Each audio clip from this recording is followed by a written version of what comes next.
اصل موضوع حج کو شیطان کس طرح اسپوائل کرتا، اور Hajj is not the only means fear of Allah کے لیے زیارت. حج کے فوراً بعد زیارت کا ذکر آتا، زیارت. بلکہ اگر حج آپ پر واجب نہیں یا واجب حج آپ کر چکے تو زیارت کی اہمیت حج سے زیادہ بھی بڑھ جاتی. ایگزیکٹ مسئلہ نہیں بتا رہا ہوں اس لیے کہ ٹائم نہیں ہے اور مجھے بہت زیادہ آج ریمیننگ باتوں کو کمپلیٹ کرنا، اس لیے میں ڈیٹیل میں نہیں جا رہا. زیارت سم ٹائمز تو زیارت حج سے زیادہ امپورٹنٹ، جیسے عرفہ کی زیارت. اگر واجب حج نہیں ہے تو عرفہ کی زیارت کا ثواب شاید میں بھی حج سے زیادہ. یہ زیارت بھی اللہ کا خوف دل میں پیدا کرتی. اللہ کے خوف سے زیادہ اہم چیز گناہوں سے بچنے کا طریقہ پیدا کرتی. جب پتہ چلتا ہے کہ اسلام اتنا اہم ہے کہ اس کے لیے اصغر کے گلے میں تیر ہوگا، اور اکبر کے کلیجے میں برچھی ہوگی، اور عباس کے بازو کٹیں گے، اور قاسم کے بدن کے ٹکڑے ٹکڑے ہوں گے، اور سکینہ کے رخسار پہ تماچے لگیں گے، اور زینب کی چادر قربان کی جائے گی، اور امام زمانہ عابد بیمار کی کمر پہ کوڑے پڑیں گے only for the sake of Islam. Hussain کوئی حکومت لینے یا چیئر لینے تو نہیں گئے، یزید سے کوئی پرانا فیملی ڈسپیوٹ اس کی وجہ سے تو نہیں گئے، صرف اسلام کے لیے گئے. اے دین محمد، اگر تو میرے قتل سے بچ سکتا ہے تو آؤ تلواروں میرے بدن کے ٹکڑے ٹکڑے کر دو. تو اب جا کے اندازہ ہوتا ہے جو اسلام اتنا قیمتی کہ اکبر کی جوانی اور اصغر کا بھول پنا اس پہ قربان ہو جائے.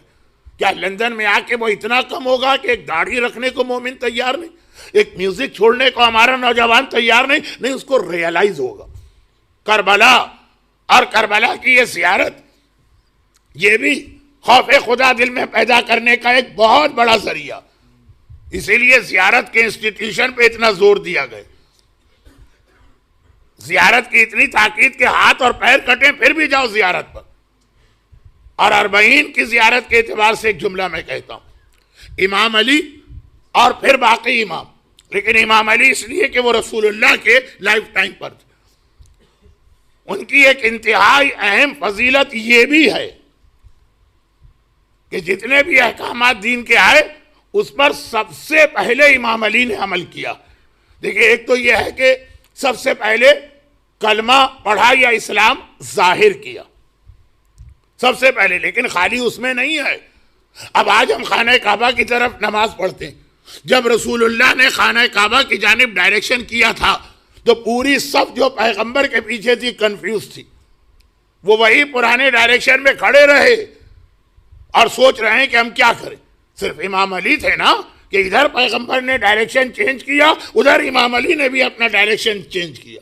المصلی الی القبلتین، only personality in the universe جس نے ایک ہی نماز رسول کے پیچھے 2 قبلوں کی جانب پڑھی، 2 رکعت ادھر اور 2 رکعت ادھر. لیکن یہ 2 باتیں تو بہت مشہور ہیں کہ امام علی نے کلمہ پڑھنے میں سبقت کی، اور امام علی نے جب قبلہ چینج ہوا تو اونلی پرسنالٹی تھی جس نے رسول خدا کو فالو کیا. لیکن ہر نیکی کا یہی اصول، اور قرآن کریم نے نیکی کے لیے ایک اصول یہ بھی بتائے کہ نیکی کرنے کا بھی ثواب ہے، اور یہ بھی دیکھنا ہے کہ سب سے پہلے یہ نیکی کس نے کی ہے. السابقون السابقون اولئک هم المقربون. جو جتنے جلدی آگے بڑھے گا نیکی کے کام میں وہی اللہ کے قریب ہے، وہی اللہ کے کلوز ہے. نیکی کے کام میں سٹارٹ لینا.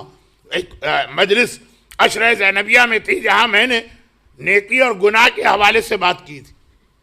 اب اگر انگلینڈ میں پہلے ہماری لیڈیز حجاب نہیں کرتی تھی تو جس نے پہلی بار یہ حجاب شروع کیا، السابقون السابقون اولئک هم المقربون. اگر لندن میں پہلے عزاداری نہیں ہوتی تھی تو جس نے یہ سینٹر بنایا اور اس میں سب سے پہلے حصہ لیا، السابقون السابقون اولئک هم المقربون. اور یہ کہ اب یہ جملے کو بلا وجہ ٹائم آپ کا ویسٹ کرنا، ہر نیکی میں جو پہلے نیکی کرے گا، دیکھیے ایک ہی جیسی نیکی سب کر رہے ہیں. وہی حجاب جو پہلی عورت نے کیا، وہی حجاب جو آج حجت امام بارگاہ بھرا ہوا ہوگا ان خواتین سے. جو فل حجاب کے ساتھ ہوں گی ایک ہی حجاب، مگر خود پہل کرنا نیکی میں، اس کا ثواب بڑھ جائے گا اور بہت بڑھ جائے گا۔ اور ہر نیکی میں اہل بیت ہمیشہ سب سے پہلے ہیں، ایکسپٹ ون نیکی۔ یہ جملہ مجھے آج کہنا تھا، گرچہ میرا اصل ٹاپک تو اس کے بعد شروع ہو رہا ہے، لیکن وہ بہت شارٹ ہوگا۔ سب سے پہلے ہر نیکی، نماز، عقیدے کا اظہار ہو، کلمہ ہو، نماز ہو، عبادتیں ہوں، قبلہ ہو، جہاد ہو، جتنی بھی عبادتیں ایکسپٹ ون۔ بلکہ حج میں تو امام علی نے رسول خدا سے بھی پہلے حج کیا۔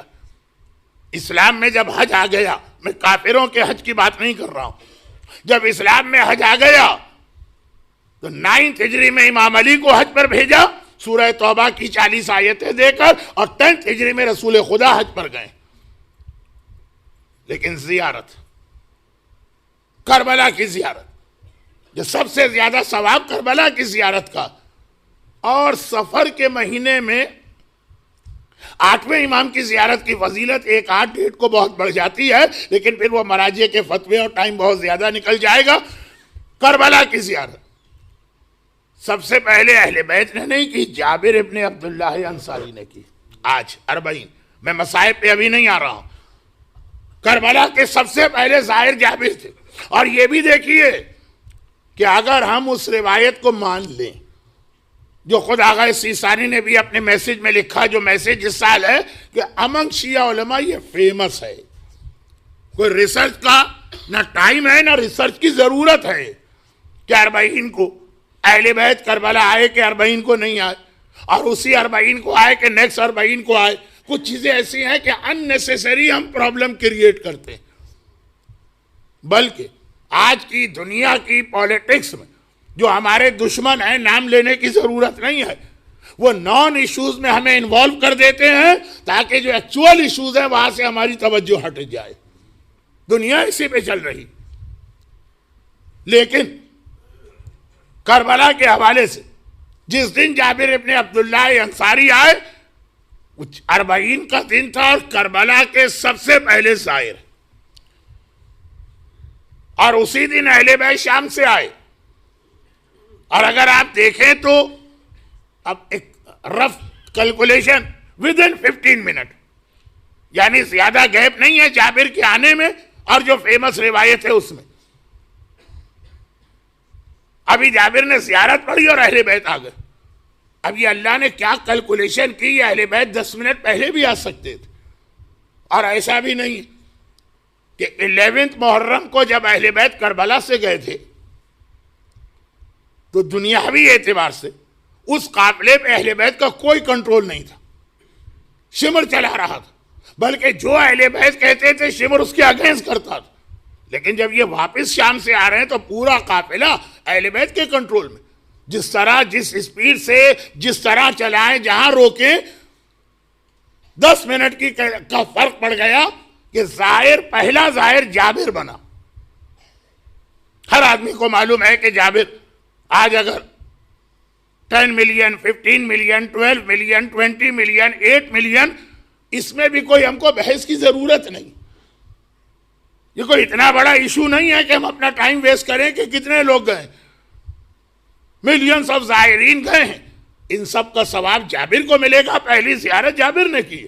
مگر میرا سوال یہ ہے کہ اہل بیت 10 منٹ لیٹ کیوں ہوئے؟ خدا کی اس میں کیا ایک مصلحت ہے؟ کوئی ایک چیز جو میری سمجھ میں آ رہی ہے وہ یہ کہ دشمن جس طرح اٹیک کرتا اسی طرح سے اسلام کی جانب سے جواب ملتا۔ جیسے میں نے ایک روایت پڑھی تھی کہ حضرت موسیٰ جادوگر تھے تو ایسا معجزہ، عیسیٰ میڈیکل سائنس تھی تو ایسا معجزہ۔ اب زیارت پر فتویٰ حرام کا نہیں آنے والا تھا، زیارت پر فتویٰ آنے والا تھا کہ زیارت بدعت ہے۔ چونکہ اردو میں مجلس پڑھ رہا ہوں اس لیے بدعت کہا، عربی میں پڑھتا تو بدعہ کہتا، لیکن اردو میں تو جو لفظ ہے وہ اردو ہی میں بولا جائے گا۔ زیارت پر فتویٰ یہ نہیں آئے گا کہ زیارت حرام ہے۔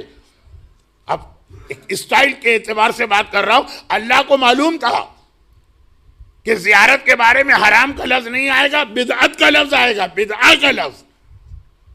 آج ہمارے یوتھ دنیا بھر میں نے دیکھا، نان مسلم ممالک میں جتنی یونیورسٹیز ہیں اس کے اندر جو مسلم یوتھ کی آرگنائزیشن بنتی ہیں 95% یہ والے عقیدے پھیلاتے ہیں یوتھ میں، اور یوتھ کی نالج تو اتنی ہوتی نہیں ہمارے یوتھ کی، وہ کنفیوز ہو جاتے ہیں. جیسے Q&A سیشن میں باغ فتح کے بارے میں ایک بچی نے سوال کر دی، اس لیے کہ یہ بات اس کو یونیورسٹی میں کسی نے بتائی. خیر، تو خلاصہ یہ کہ بدعت بدعت بدعت. اب یہ حج کی بات بھی آئی تو حج میں بھی ہر قدم پہ ہمیں لفظ بدعت ملتا. زیارت کے بارے میں کہا جاتا ہے بدعت.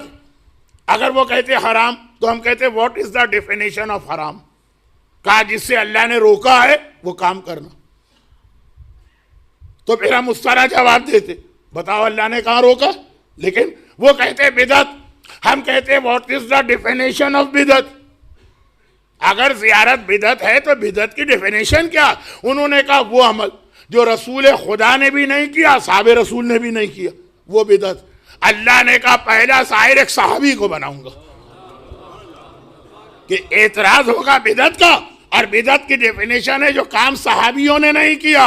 تو کربلا کی پہلی زیارت جابر ابن عبداللہ انصاری کرے گا، جس کے صحابی ہونے میں کوئی شک کسی کو نہیں، تاکہ پتا چلے کہ بدعت وہ نہیں ہے، بدعت تم لوگ ہو. زیارت تو ایک صحابی سے شروع ہوئی ہے. اس کے لیے 5 منٹ اہل بیت ڈیلے کر کے کربلا میں پہنچے. تو یہ آج کی زیارت جابر ابن عبداللہ انصاری کی اتنی بڑی نیکی اور جابر کے عمل کی وجہ سے زیارت پر ہر اعتراض دشمن کر سکتا ہے، بدعت کا اعتراض نہیں کر سکتا. جو سلسلہ صحابی شروع کرے وہ کبھی بدعت نہیں ہوگا. یہ کربلا کی زیارت، وہ حج، وہ نماز، وہ عورت کا حجاب، یہ ساری چیزیں وہ ہیں جو آدمی کے دل میں فیئر آف اللہ پیدا کرتی. اور اس کے اندر اس لسٹ میں ایک اور بہت اہم چیز انکلوڈ کر لیں. اور یہ جتنی چیزیں میں نے آپ کے سامنے پیش کی، یہ یاد رکھیے 2 جملے، ٹائم نہیں ہے جو مجھے ڈیٹیل سے مجلس پڑھنا تھی، لیکن ویڈنسڈے کو چونکہ ویدر بہت خراب ہو گیا تھا، مومنین بہت کم آ سکے تھے، پھر بھی آ گئے تھے. صفحہ ازا کبھی خالی نہیں ہوتی ہے، لیکن موضوع ذرا سا مجھے چینج کرنا پڑا تھا تھوڑا سا. تو ایک مجلس میں اپنے ٹاپک میں شارٹ پڑھ رہا ہوں، اس لیے اب میں خالی ڈیٹیل میں گئے بغیر پوائنٹ کی شکل میں بات کرتا ہوں کہ وہ چیزیں جو آدمی کو ان گناہوں سے روکتی، عورت کا حجاب، نماز، حج، آج زیارت، اور اس میں ایک 5ویں چیز بھی ملا لیجئے، عزاداری.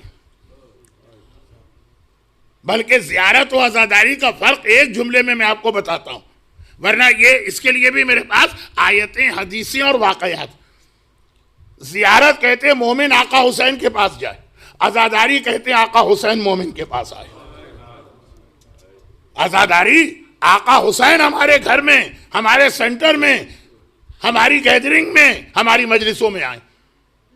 اب یہ جملے کی بہت دلیلیں بھی ہیں اور اس سے بہت سارے میسیجز بھی ہیں، لیکن اس مجمع کو ضرورت نہیں. یہ جو 5 چیزیں فی الحال میں بتا رہا ہوں، ان سب کے بارے میں ایک بات یاد رکھیے کہ یہ 5 کی 5 وہ چیزیں جو آدمی کی دعائیں بہت جلد قبول کراتی ہیں اور اس کے بہت سارے پرابلم بغیر دعا کے سولو ہو جاتے. نمازی کی دعا کتنے جلد قبول، حاجی کی دعا کتنے جلد قبول. حج کا تو بگننگ یہاں سے ہوتا ہے. ٹھیک ہے، پہلے ہم احرام پہنتے ہیں، لیکن مکہ آ کر خانہ کعبہ کا طواف کرنا ہے، کعبے میں پہلی نگاہ پڑتے ہی ہر دعا قبول. زیارت ظاہر وہ ہے کہ ابھی آقا حسین کی زری کے قریب نہیں گیا اور آقا نے کہا بتا تجھے کیا چاہیے، جو مانگے گا ملے گا.